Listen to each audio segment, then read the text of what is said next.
श्रावण पुत्रदा एकादशी।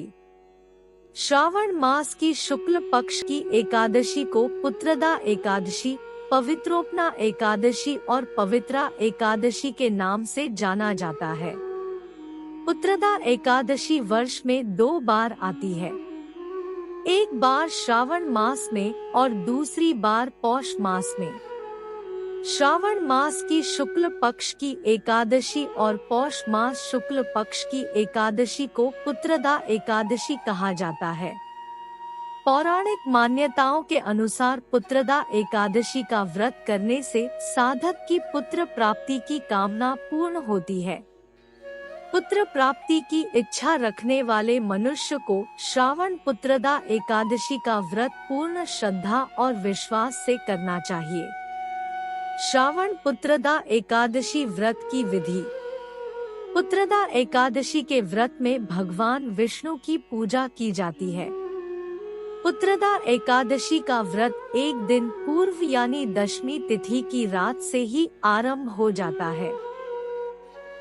दशमी की रात से ही मनुष्य को ब्रह्मचर्य का पालन करना चाहिए। पुत्रदा एकादशी के दिन प्रातः काल स्नानादि नित्य कर्मों से निवृत्त होकर व्रती को व्रत का संकल्प लेना चाहिए। संकल्प लेने के बाद कलश की स्थापना करके उस पर भगवान विष्णु की प्रतिमा रखें, फिर उसकी पूजा करें। भगवान विष्णु की प्रतिमा को पंचामृत से स्नान करवाकर नैवेद्य अर्पित करें, फूल अर्पित करें और धूप दीप से आरती करें। यदि आप स्वयं ये पूजा नहीं कर सकते तो किसी योग्य विद्वान ब्राह्मण से भी पूजन करवा सकते हैं। इसके बाद पुत्रदा एकादशी व्रत की कथा पढ़ें या सुने। पुत्रदा एकादशी का निर्जल व्रत करें और संध्या को पूजन करने के बाद ही जल ग्रहण करें और फलाहार करें। व्रत की रात को जागरण अवश्य करें। इस व्रत के दिन दुर्व्यसनों से दूर रहे और सात्विक जीवन जिए। व्रत के अगले दिन यानी द्वादशी तिथि को ब्राह्मण को भोजन करवाएं और यथाशक्ति दान दक्षिणा देकर संतुष्ट करें। श्रावण पुत्रदा एकादशी कथा। एकादशियों के महात्म्य का आनंद लेते हुए धनुर्धर अर्जुन ने कहा, है प्रभु, ये कल्याणकारी और महापुण्यदायी कथाएं सुनकर मेरे आनंद की सीमा नहीं है और मेरी जिज्ञासा बढ़ती जा रही है। हे कमलनयन, अब आप मुझे श्रावण माह के शुक्ल पक्ष की एकादशी की कथा सुनाने की कृपा करें। इस एकादशी का क्या नाम है तथा इसके व्रत का क्या विधान है?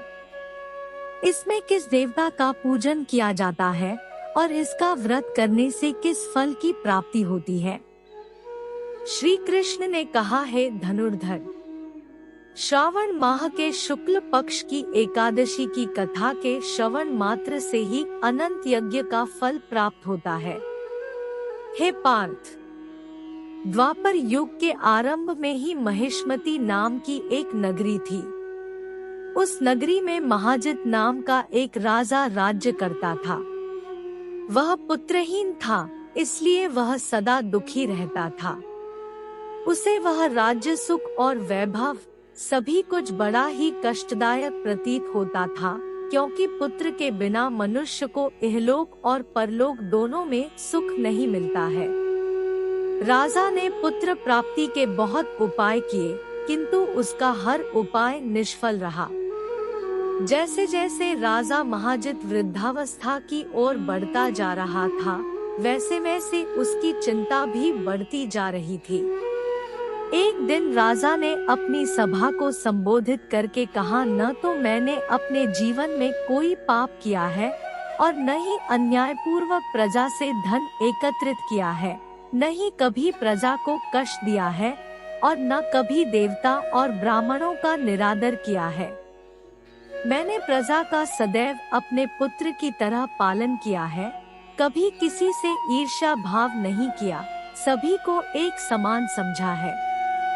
मेरे राज्य में कानून भी ऐसे नहीं है जो प्रजा में अनावश्यक डर उत्पन्न करे। इस प्रकार धर्मयुक्त राज्य करने पर भी मैं इस समय अत्यंत कष्ट पा रहा हूँ। इसका क्या कारण है? मेरी समझ में कुछ नहीं आ रहा है। आप इस पर विचार करें कि इसका क्या कारण है और क्या इस जीवन में मैं इस कष्ट से मुक्त हो पाऊंगा। राजा के इस कष्ट के निवारण के लिए मंत्री आदि वन को गए, ताकि वहां जाकर किसी ऋषिमुनि को राजा का दुख बताकर कोई समाधान पा सके। वन में जाकर उन्होंने श्रेष्ठ ऋषिमुनियों के दर्शन किए। उस वन में वयोवृद्ध और धर्म के ज्ञाता महर्षि लोमश भी रहते थे। वे सभी जन महर्षि लोमश के पास गए। उन सब ने महर्षि लोमश को दंडवत प्रणाम किया और उनके सम्मुख बैठ गए। महर्षि के दर्शन से सभी को बड़ी प्रसन्नता हुई और सबने महर्षि लोमश से प्रार्थना की, हे देव, हमारे अहो भाग्य है कि हमें आपके दर्शनों का सौभाग्य प्राप्त हुआ। मंत्री की बात सुन लोमश ऋषि ने कहा, हे मंत्रीवर, आप लोगों की विनम्रता और सद्व्यवहार से मैं अति प्रसन्न हूँ। आप मुझसे अपने आने का प्रयोजन कहें। मैं आपके कार्य को अपने सामर्थ्य के अनुसार अवश्य ही करूँगा, क्योंकि हमारा शरीर ही परोपकार के लिए बना है।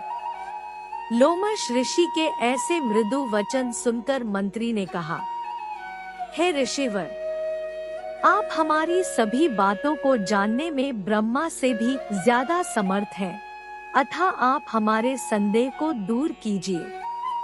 महिष्मती नामक नगरी के हमारे महाराज महाजित बड़े ही धर्मात्मा व प्रजावत्सल है। वह प्रजा का पुत्र की तरह धर्मानुसार पालन करते हैं, किंतु फिर भी वे पुत्रहीन हैं। हे महामुनि, इससे वह अत्यंत दुखी रहते हैं। हम लोग उनकी प्रजा हैं। हम भी उनके दुख से दुखी हो रहे हैं, क्योंकि प्रजा का यह कर्तव्य है कि राजा के सुख में सुख माने और दुख में दुख माने। हमें उनके पुत्रहीन होने का अभी तक कारण ज्ञात नहीं हुआ है, इसलिए हम आपके पास आए हैं। अब आपके दर्शन करके हमको पूर्ण विश्वास है कि हमारा दुख अवश्य ही दूर हो जाएगा, क्योंकि महान पुरुषों के दर्शन मात्र से ही प्रत्येक कार्य की सिद्धि हो जाती है। अतः आप हमें बताने की कृपा करें कि किस विधान से हमारे महाराज पुत्रवान हो सकते हैं।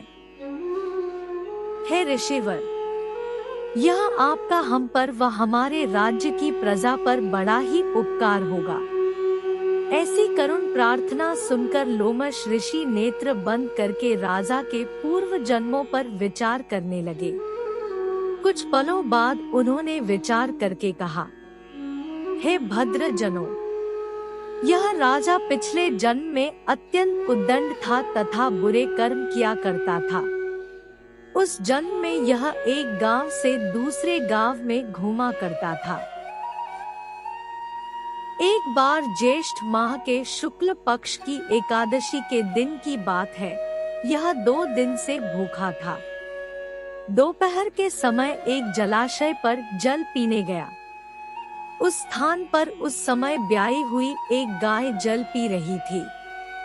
राजा ने उसको प्यासी ही भगा दिया और स्वयं जल पीने लगा। हे श्रेष्ठ पुरुषों, इसलिए राजा को यह कष्ट भोगने पड़ रहे हैं। एकादशी के दिन भूखा रहने का फल यह हुआ कि इस जन्म में यह राजा है और प्यासी गाय को जलाशय से भगाने के कारण पुत्रहीन है।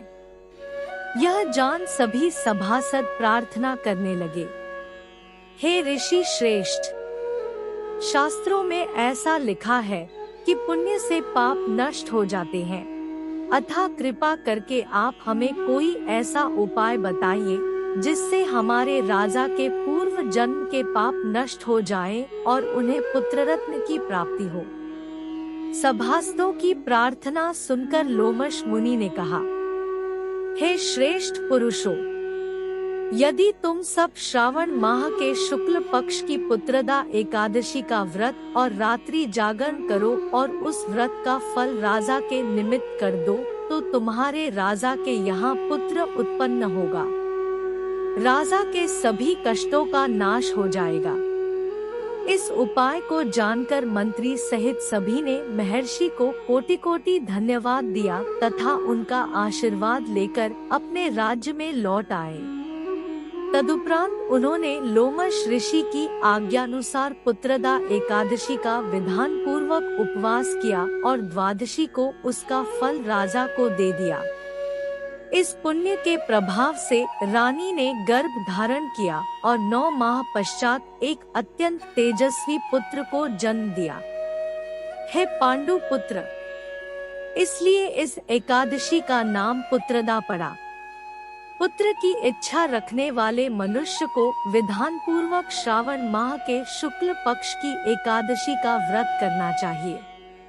इस व्रत के प्रभाव से इहलोक में सुख और परलोक में स्वर्ग की प्राप्ति होती है। कथा सार। पाप कर्म करते समय मनुष्य यह नहीं सोचता कि वह क्या कर रहा है, परंतु शास्त्रों से विदित होता है कि मनुष्य का छोटे से छोटा पाप भी उसे भयंकर दुख भोगने को विवश कर देता है। अतः मनुष्य को पाप कर्म करने से डरना चाहिए, क्योंकि पाप नामक यह असुर जन्म जन्मांतर तक उसका पीछा नहीं छोड़ता।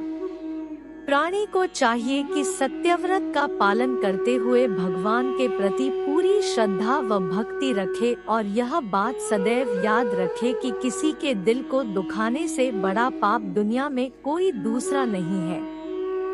बोलो भगवान विष्णु और लक्ष्मी माता की जय हो।